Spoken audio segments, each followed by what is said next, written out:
The Stone Age. Let's go all the way back. Way back. The first weapon wasn't even really a weapon. It was just a rock or a heavy stick. Early humans picked them up and used them to hit things. And honestly, that worked. Scientists who've actually tested replica stone tools on animal bones found they could crack skulls and kill with a single good hit. But rocks had one big problem. You had to be standing right next to someone to use one. So eventually, somebody had a better idea. A sharp stick. The spear was basically humanity's first real invention for killing. You could stab with it up close or throw it from far away. That extra distance changed everything. And it worked so well that people used spears for hundreds of thousands of years across the entire world. That alone tells you how good they were. Then came something even bigger. Someone figured out that if you bend a piece of wood and tie a string to it, you can shoot a small, sharp stick incredibly fast. The bow and arrow. Suddenly, a smaller, weaker person could take down a bigger opponent before they ever got close enough to fight back. Distance became the great equalizer. The bow stayed one of the most important weapons on Earth for thousands and thousands of years. So, even back in the Stone Age, two basic weapon types already existed: weapons for up close and weapons that kill from far away. Everything that came after is basically just an upgrade of those two ideas. The Bronze Age. Around 3300 BC, everything got sharper, stronger, and more dangerous. The bow got a massive upgrade too. Bronze Age warriors built bows from layers of wood, animal horn, and sinew all pressed together. These composite bows were far more powerful than anything before. Horse riders could gallop in, fire a storm of arrows, and ride off before the enemy even had time to react.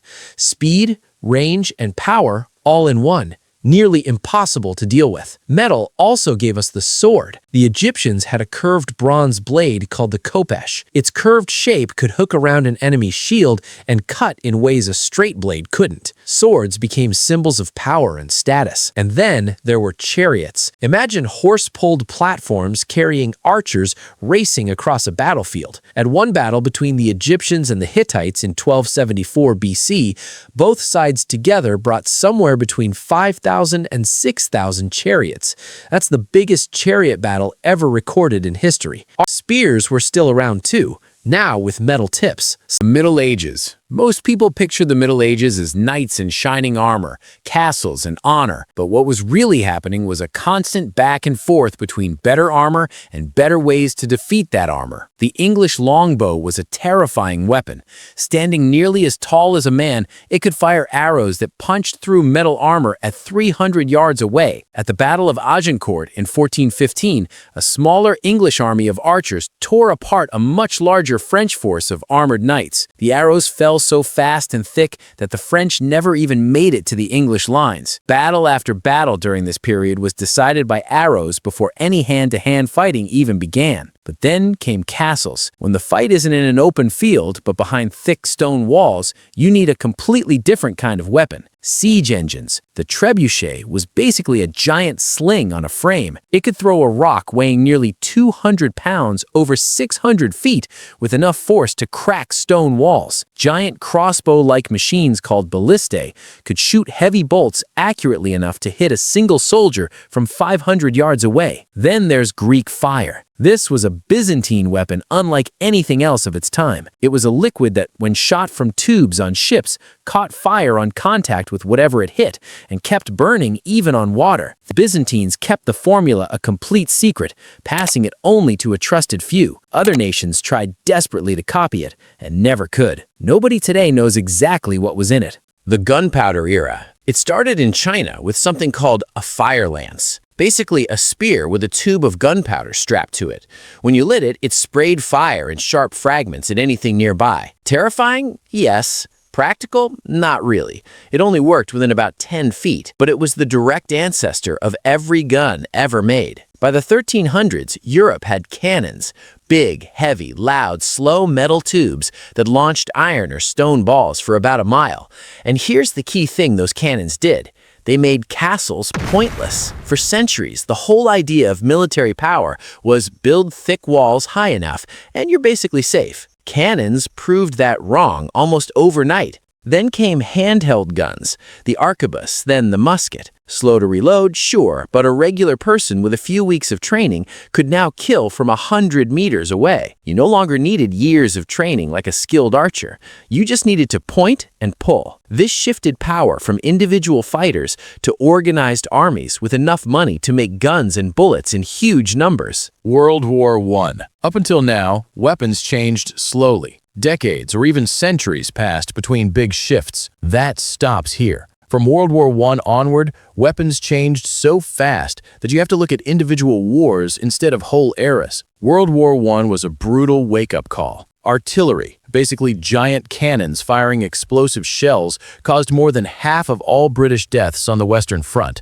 Shells came from miles away with no warning. Men who went to war expecting cavalry charges and battlefield glory found mud, noise, and industrialized death instead. Machine guns made walking across open ground almost suicidal. One machine gun could fire 600 bullets a minute and hit targets over 3 miles away.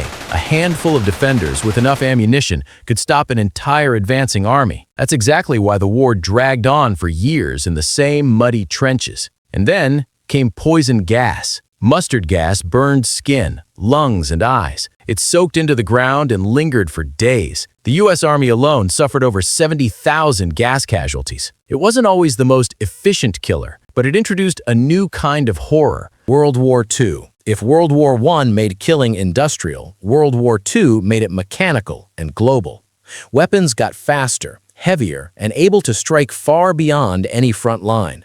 Being far from the fighting no longer kept you safe. Air power showed this most clearly. Bombers could now reach factories, power plants, railroads, and cities deep inside enemy territory. The Allied bombing of Germany killed an estimated 600,000 civilians.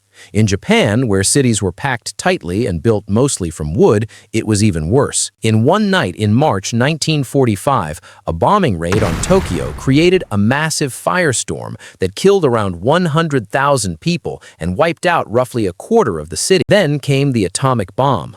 On August 6, 1945, one single plane dropped one single bomb on the city of Hiroshima. The explosion was equal to about 15,000 tons of regular explosives going off at once. Temperatures near the center reached thousands of degrees. The blast flattened almost everything within a mile. Around 80,000 people died almost immediately. Many thousands more died over the following weeks from burns and radiation. 3 days later, a second bomb hit Nagasaki. The hills there limited some of the damage, but tens of thousands still died, and long-term effects like cancer and chronic illness followed survivors for the rest of their lives. The Cold War. After seeing what atomic bombs did to two cities, the obvious response would have been to never build another one. Instead, both the United States and the Soviet Union spent the next 40 years building more, much more powerful ones. The Soviets tested a bomb called the Tsar Bomba in 1961. It was 50 megatons. The Hiroshima bomb was about 15 kilotons. The Tsar Bomba was thousands of times more powerful. The shockwave from the test circled the entire Earth 3 times. If it had gone off over a city, it would have erased everything for tens of miles in every direction. It wasn't even really meant to be used. It was a message. Look what we can build. By the peak of the Cold War, both sides had nuclear missiles that could reach anywhere on Earth in about 30 minutes. Submarines carried missiles that could be launched from anywhere in the ocean, impossible to track or stop in advance.